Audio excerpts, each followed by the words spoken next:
जय जिनेन्द्र शाह।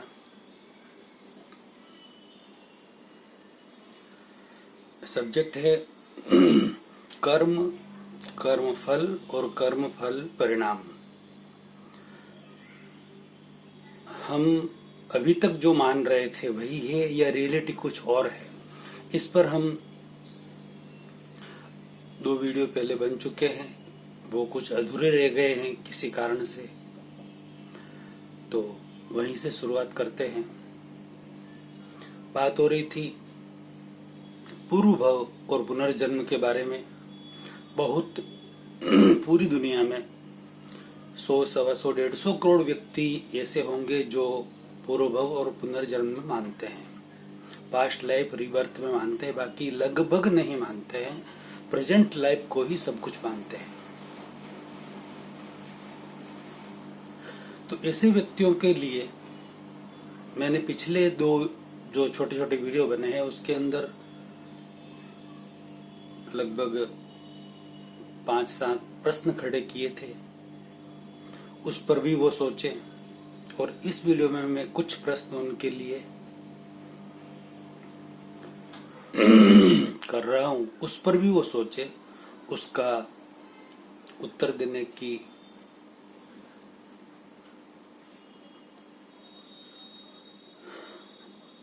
कोशिश करें, सोचें, समझें। मुझे व्हाट्सएप पर मैसेज भी कर सकते हैं, बात भी कर सकते हैं।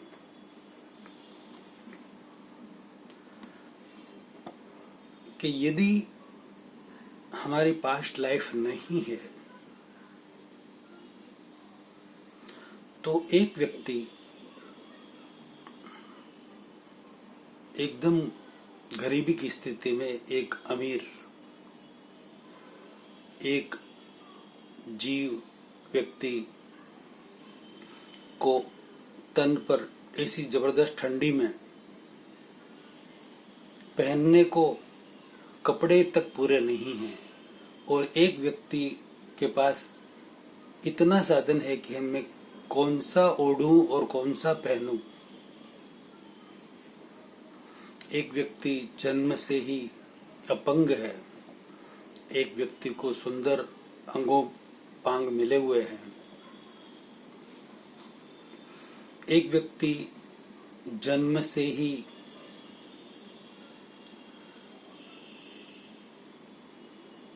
उसे चक्षु इंद्रिय नहीं है, देख नहीं सकता, एक व्यक्ति अच्छी तरह से जीवन भर देख सकता है, एक व्यक्ति जन्म से ही सुन नहीं सकता, बोल नहीं सकता, देख भी नहीं सकता, और एक व्यक्ति अच्छे संगीत सुन रहा है, अच्छी चीजें देख रहा है, बहुत अच्छा मधुर बोल रहा है। ऐसा क्यों?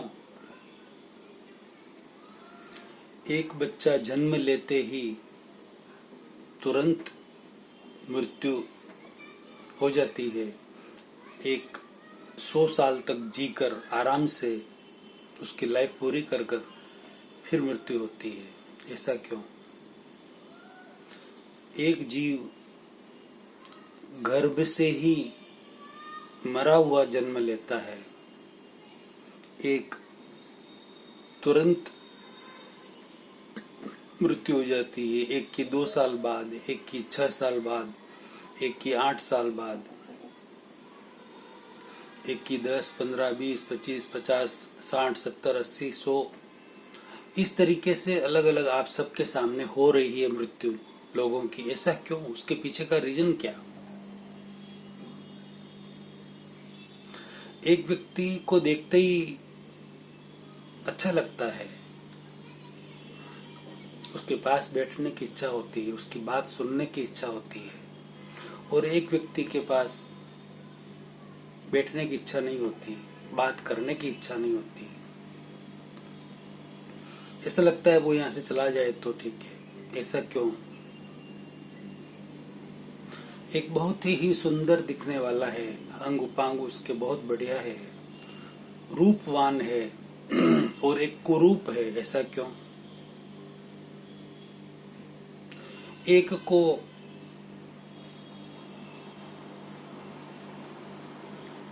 एक रोटी भी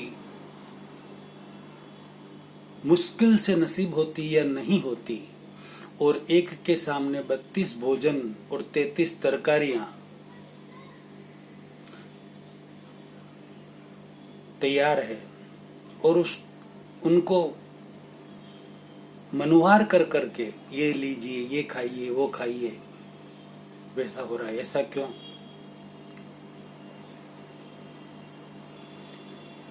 एक को फुटपाथ पर जन्म लेना पड़ता है, एक महलों में जन्म लेता है, ऐसा क्यों? एक जन्म से ही गरीब है और गरीबी की हालत में ही उसकी मृत्यु हो जाती है। एक जन्म से ही अमीर है और पूरी अमीरी भोग कर उसकी मृत्यु होती है, ऐसा क्यों? एक राजा है, एक रंक है, ऐसा क्यों? ऐसे अनेकों अनेक प्रश्न और हो सकते हैं। पीछे के 2 वीडियो में मैंने 5-7 प्रश्न किए थे, ये सब सारे प्रश्न किए। इसके पीछे रहस्य क्या है? तो इस प्रश्न के पीछे यदि रहस्य आप देखने जाएंगे, कारण ढूंढने जाएंगे, साइंटिस्ट न्यूटन का सिद्धांत इस पर आप लागू करेंगे, तो आपको प्रतीत होगा कि यह कोई न कोई कार्य हुआ है पीछे, उसका परिणाम है। कोई न कोई क्रिया हुई है, उसका परिणाम है। कोई न कोई एक्शन हुआ है, उसका रिएक्शन है। तो एक्शन अब जन्म लेते ही एक बिल्कुल गरीब है और एक बिल्कुल बहुत अमीर है, अरबों खरबोपति है। इस भाव में तो उन्होंने कोई कार्य किया ही नहीं, अभी भी जन्म लिया है। तो इसके पहले की लाइफ में कोई न कोई क्रिया की है, कार्य किए है, एक्शन किया है, उसका परिणाम रिएक्शन, प्रतिक्रिया के फल स्वरूप उसे ये लाइफ इस तरह की गरीब अमीर, अच्छी बुरी वगैरह जो भी बहुत सारे प्रश्न किए वैसी हो सकती है। यदि आप ऐसा सेट करेंगे, बहुत बड़े वर्ग से मैं ये प्रश्न कर रहा हूँ, इन सब का आंसर ढूंढने की आप कोशिश करेंगे तो आपको फाइनल पता चलेगा कि इसके पीछे कोई ना कोई रीजन है। तो इससे ये प्रूव होता है कि पास्ट लाइफ, पूर्व जन्म है, क्रिया हुई तो उसी की प्रतिक्रिया हुई है। अब पूर्व जन्म है ये प्रूव होता है, तो आपका जन्म इस प्रेजेंट लाइफ में तो हो चुका, राइट? जन्म हुआ यानी कि रीबर्थ भी है आपका। बर्थ हुआ, जन्म हुआ यानी कि रीबर्थ भी है, ये भी फैक्ट हो गया।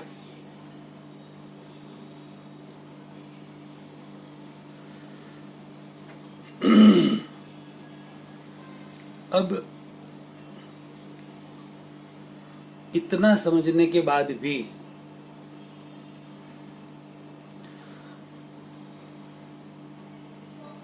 व्यक्ति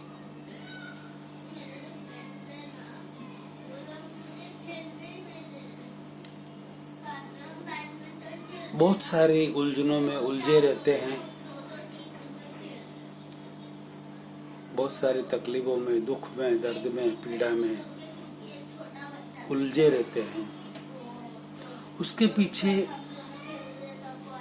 इस भव का अज्ञान है।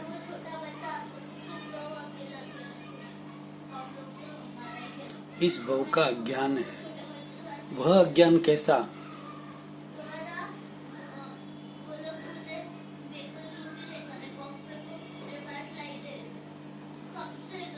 एक छोटे से एग्जाम्पल से समझते हैं।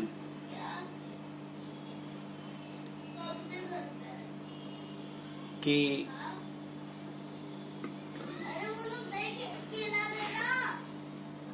हम कहीं जा रहे हैं, हमारे पास वॉलेट है, अचानक किसी ने हमारी जेब काट दी, वॉलेट गिर गया, सब कुछ उसके अंदर था और सब कुछ चला गया।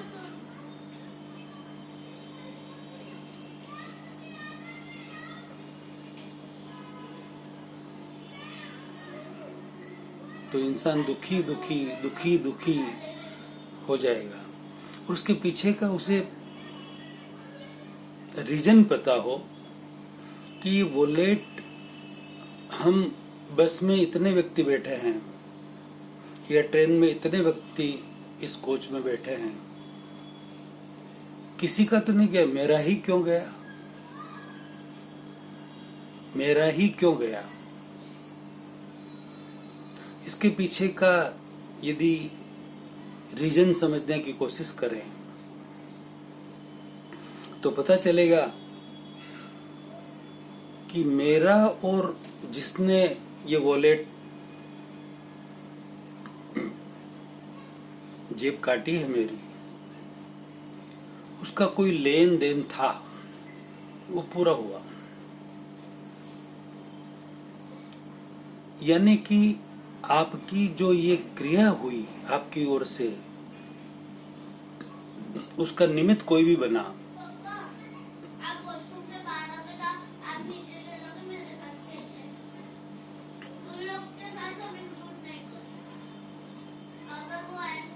कोई भी क्रिया होती है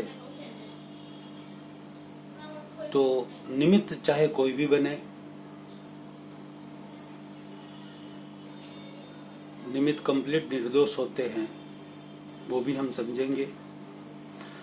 मगर आपके साथ क्रिया और आप दुखी हो रहे हैं, तो जो दुख है वह पूर्व का कर्म नहीं है। जो आपको अभी दुख हो रहा है ना, वह पूर्व भव का कर्म नहीं। ये बहुत बड़ा रहस्य समझने जैसा है। सब कहते हैं कि जो हमें दुख हो रहा है वो पूर्व भव के हमारे कर्म है। नहीं, जो कर्म है उसका फल तो आपकी जेब कटी, वो मिल गया, लेकिन वो जेब कटने के बाद दुख होना या नहीं होना वो आपके ज्ञान अज्ञान के आधार पर है। ये बहुत बड़ा रहस्य है। यदि यह रहस्य समझ में आ जाए सबके, तो दुख बहुत बहुत बहुत यानी कि नहीं के बराबर हो सकता है। ये समझने के पीछे ये समझना होगा कि किसी न किसी ने मेरी जेब काटी है, तो वो कटने के पीछे क्या रीजन होगा? मेरी ही क्यों काटी?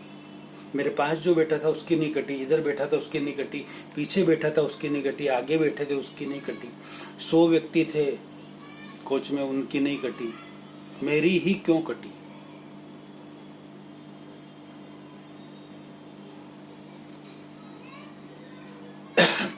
अब इसका ऐसा ही एक दो और एग्जाम्पल लेते हैं।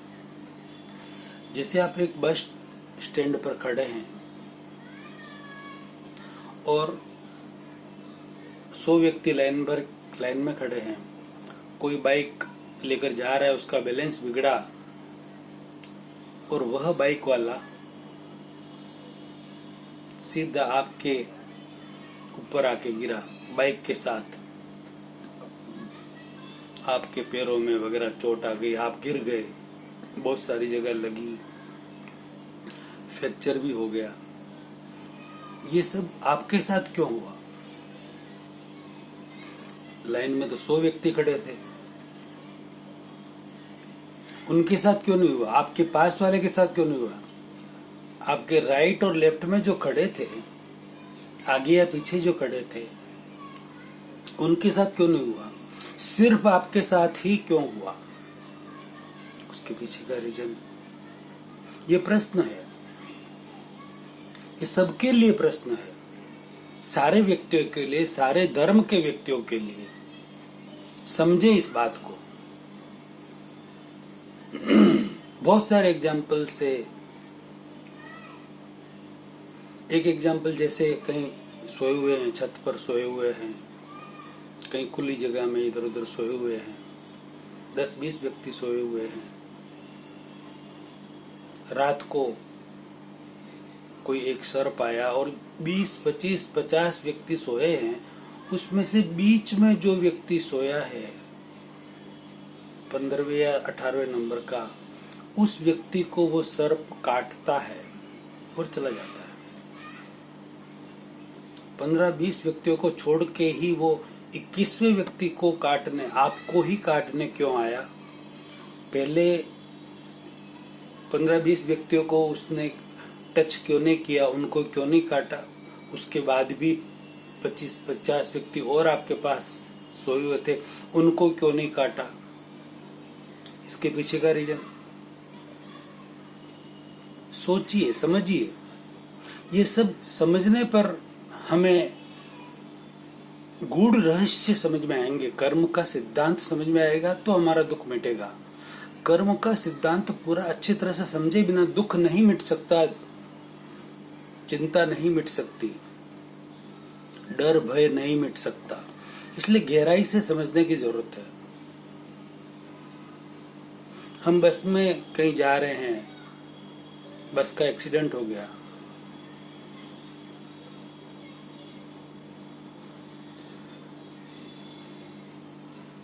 लगभग व्यक्ति बच गए और हमारा फ्रैक्चर हो गया। क्यों ऐसा हुआ हमारे साथ? या बस में 50 व्यक्ति थे तो 2-4 व्यक्तियों को ऐसा हो गया, बाकी के व्यक्ति को क्यों नहीं हुआ? आपको ही क्यों हुआ? ऐसा क्यों?